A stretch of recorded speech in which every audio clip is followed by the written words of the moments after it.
बिस्मिल्लाहिर्रहमानिर्रहीम। आज चैप्टर 2 का पहला लेसन है रेस्ट एंड मोशन। क्वेश्चन इस तरह आ सकता है, define rest and motion and give examples. ज़्यादातर ये शॉर्ट क्वेश्चन में ही आता है। पहले रेस्ट की डेफिनेशन है, a body is said to be at rest. एक जिस्म को जो है हालत सुकून,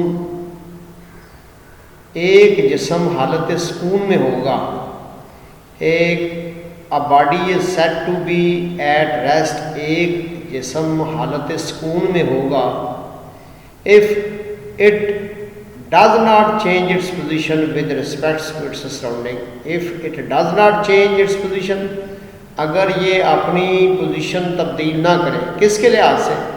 with respect to its surrounding, अपने इर्द गिर्द के लिहाज से। अगर कोई बॉडी अपने इर्द गिर्द के लिहाज से अपनी जगह को चेंज ना करे तो ऐसी बॉडी को in the state of rest कहते हैं। अब भाई रेस्ट की एग्जाम्पल है, अगर कोई आदमी जो है किसी जगह पे सोया हुआ है, स्लीपिंग, सिटिंग, बैठा हुआ है किसी जगह पे, तब भी वो हालत सुकून में है, रेस्ट में है। स्टैंडिंग, खड़ा हुआ है, लाइंग, लेटा हुआ है, या फिक्स्ड क्लॉक है, दीवार के साथ जो क्लॉक लगा होता है फिक्स, वो भी रेस्ट की एग्जाम्पल है। Bottle kept on A table, एक बॉटल को जो है मेज़ पे अगर रखा हुआ है तो तब भी वो एग्जाम्पल है रेस्ट की। तो रेस्ट की डेफिनेशन है कि एक बॉडी अगर अपने इर्द गिर्द के लिहाज से अपनी जगह चेंज ना करे तो उसको रेस्ट कहते हैं। Body is said to be at rest, एक बॉडी को रेस्ट की हालत में कहा जाएगा। एक बॉडी जो है वो रेस्ट की हालत में होगी कब?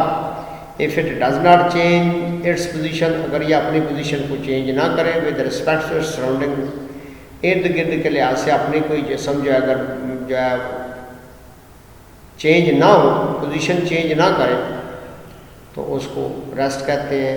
ये एग्जांपल है। इसके अलावा बहुत सी एग्जांपल दे सकते हैं। मसलन भाई कमरे में पड़े हुए डेस्क वगैरह। मोशन, दूसरी जो डेफिनेशन है मोशन की, body is said to be in motion, एक बॉडी को जो है हरकत में होगी, एक जिस्म हरकत में होगा if it changes its position with respect to its surrounding, अगर ये इर्द गिर्द के लिहाज से अपनी जगह को तब्दील करे। अगर कोई जिस्म इर्द गिर्द के लिहाज से अपनी जगह को चेंज करे, तब्दील करे, तो इसको मोशन कहते हैं।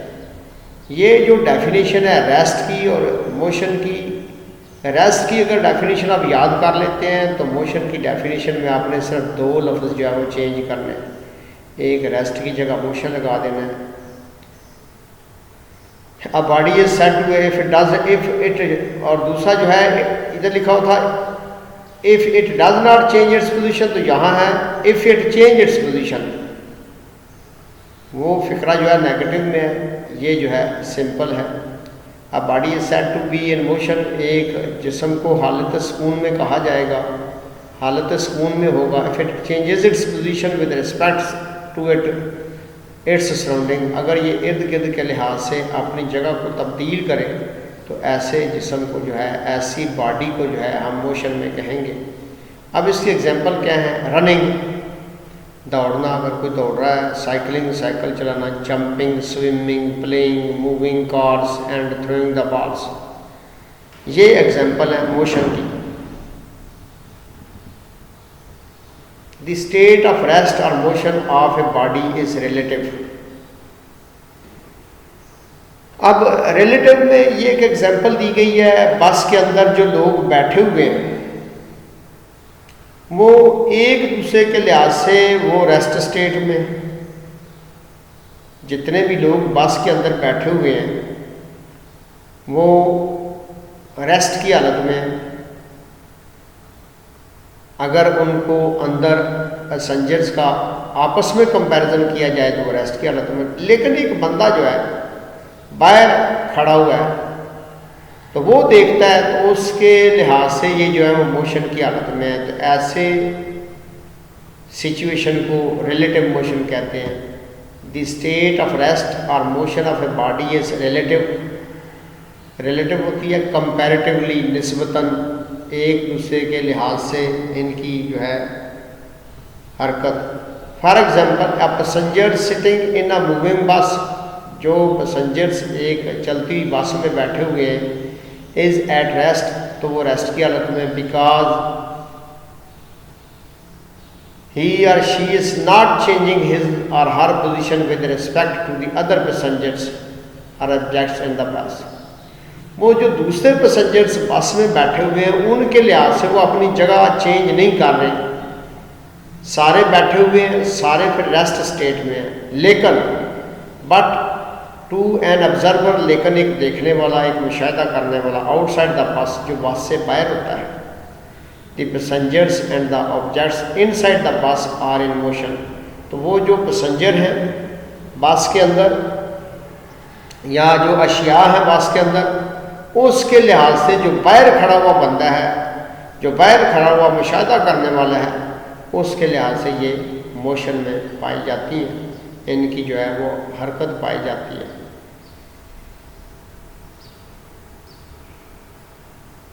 आज हमने रेस्ट और मोशन की डेफिनेशन पढ़ी है। रेस्ट और मोशन की डेफिनेशन की हमने एग्जांपल दी है। बहुत ही इजी क्वेश्चन है। डेफिनेशन को ज़रूर आपको रट्टा लगाना पड़ता है, लेकिन उसको पहले जो अगर सही समझ लिया जाए, उसका कंसेप्ट क्लियर कर लिया जाए, तो फिर उसको याद करना भी आसान होता है और फिर वो याद किया हुआ भूलता भी नहीं। हमने पहले डेफिनेशन की है रेस्ट और मोशन की, फिर इसकी रिलेटिव जो है वो मोशन जो है हमने पढ़ी है कि एक बस के अंदर बैठे हुए जो पैसेंजर्स हैं वो एक दूसरे के लिहाज से रेस्ट में है, लेकिन एक बाहर बंदा जो ऑब्जर्वर है, जो बाहर से देख रहा है, उसके लिहाज से वो एक दूसरे से, वो बाहर वाले खड़े हुए बंदे के लिहाज से जो है वो मोशन में है, हरकत में है। Thank you.